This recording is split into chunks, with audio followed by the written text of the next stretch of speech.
Well, good morning and thanks for joining me on this last day in the month of January. I'm here today holding what some would consider to be a cruel instrument. It's a shock collar for a dog. It's battery powered and it has two little metal prongs that when properly fastened around the dog's neck, I'm not the dog, they'll go right around the dog's throat. And there's actually two types of these collars and we have both.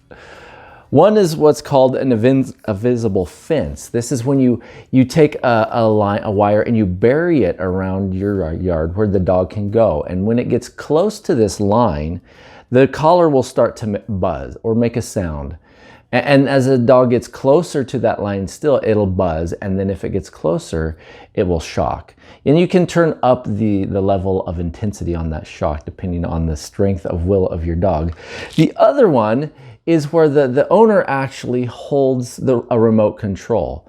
And when the animal or the dog is doing something that's wrong or naughty, the owner can actually use the remote control to give kind of the buzz or a shock or quite literally something painful for the dog.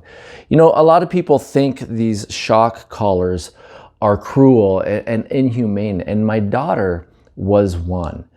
The dog we have is her dog. Her name is Echo. She's 8 months old and she's an Australian Shepherd, and she just has so much energy. She's not a mean dog, but sometimes her excitement just get the best of her. And she goes where she shouldn't go. She'll run onto the road. She'll do what she shouldn't do. She runs after chickens and she's about killed a couple. So my daughter, Samara, was convinced for a long time that no, we'll just use positive reinforcement. We'll use treats or words of affirmation. We'll pet her when she does something good, and when she does something bad or naughty, we'll just ignore her. Well, that didn't work. It was Samara who eventually purchased the two shock collars that we have. But it gives her no pleasure to watch her dog yipe when she gets buzzed or shocked. But the alternative is that Echo never learns to stay off the road. The alternative is that Echo kills chickens or is unruly or becomes that dog that is just terrible to be around. Now, Echo's not meaning badly, but sometimes she needs more than just ignored or not getting positive reinforcement. Sometimes it's through her pain that she remembers what she's not supposed to do. And sometimes we can be a lot like Echo. Listen to what the psalmist wrote in Psalm 119, verse 67. He wrote, "Before I was afflicted, I went astray, but now I keep your word." Went astray like a dog, I suppose. Listen a few verses later what the psalmist would write in Psalm 119, verse 71.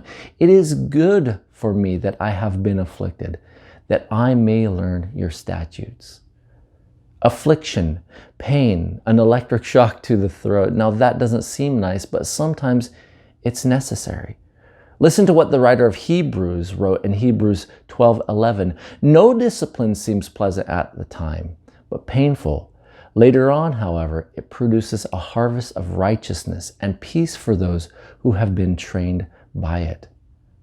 Proverbs 22:6 says, "Train up a child in the way he should go, and when he is old, he will not depart from it." If we train our pets, if we train up our children, sometimes pain is necessary in correction. How much more will our Heavenly Father, who loves us, discipline us? Going back to Hebrews 12 again, the verses that preceded that one that I already quoted, verses 9 and 10, we have all had human fathers who disciplined us and who we respected them for it. How much more should we submit to the Father of spirits and live? They disciplined us for a little while as they thought best, but God disciplined us for our good in order that we may share in His holiness. Then we come to that verse I quoted already, verse 11. "No discipline seems pleasant at the time, but painful. Later on, however, it produces a harvest of righteousness and peace for those who have been trained by it." Training, not always a fun process. It's often a repetitive process, using both rewards and pain. Both are means to an end.